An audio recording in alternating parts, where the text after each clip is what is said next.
الميكانيكي قال لك العربية عايزة طقم شامبر. طب هو ايه اصلا طقم الشامبر ده؟ وامتى نعرف العربية عايزة طقم شامبر بس ولا عايزة عمرة كاملة؟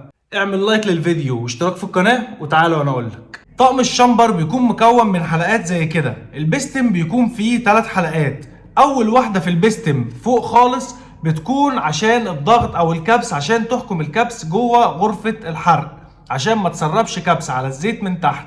واخر شامبر تحت خالص اللي هو في الاخر خالص ده اللي هو تالت شامبر، ده عشان يخلي الزيت ما يطلعش فوق البستم على غرفة الحرق فيتحرق مع البنزين ويطلع من الشكمان. الشامبر اللي في النص ده بيساعد الشامبر اللي تحت وبيساعد الشامبر اللي فوق في ايه بقى؟ ان الشامبر اللي في النص لو الشامبر اللي تحت ساب رايش زيت او ساب شوية زيت فوقه، الشامبر اللي في النص بيعمل عملية مسح وهو نازل، فينزل الزيت تحت تاني ما يخليش اي زيت يطلع فوق.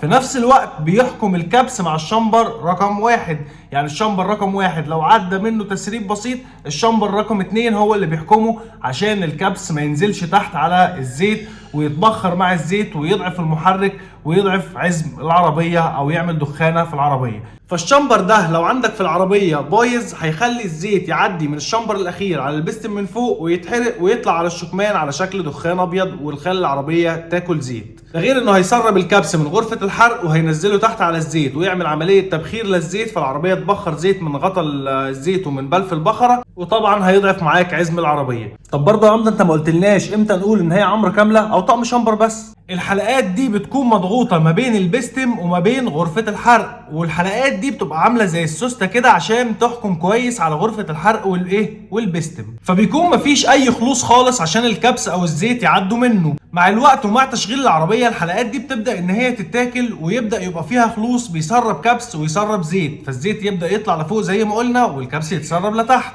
ايوه برضو امتى نقول شامبر وامتى نقول عمرة؟ لو الشميز او الغرفة اللي في الشورت بلوك المدورة دي سليمة وما فيهاش اي تآكل، طبعا المفروض الموضوع ده بيتم عن طريق انك بتقيسها او المخرطة بتقيسها بالملي، ولكن احنا بالبلدي كده بنعرفها بايدينا، بنحط عليها ايدينا ونشوف هل فيها عتب من فوق ولا لا. طبعا الشميز او الغرفه المدوره اللي في الشورت بلوك دي لو فيها عتب او فيها من فوق كده نسبه خلوص او نسبه تآكل، كده المكنه هتعمل عمره. طيب في حاله ان هي ما فيهاش تآكل او الشميز بتاعها سليم، يبقى في الحاله دي طقم الشامبر هو اللي تم التآكل فيه، يبقى كده هنغير طقم الشامبر بس. في الحالة دي بنغير طقم الشامبر بس عشان الخلوص يرجع لوضعه الطبيعي والموتور يرجع لوضعه الطبيعي، لأن الشميز أو غرفة الحرق نفسها ما فيهاش تآكل. لكن لو غرفة الحرق فيها تآكل يبقى احنا كده ما عملناش أي حاجة حتى لو غيرنا طقم الشامبر. يبقى الغرفة المدورة دي لو ما فيهاش أي عتب أو خلوص أو تآكل وما فيهاش تسليخ يبقى كده الغرفة سليمة وهيتم تغيير طقم الشامبر بس. ده في حالة إن الكرنك كمان سليم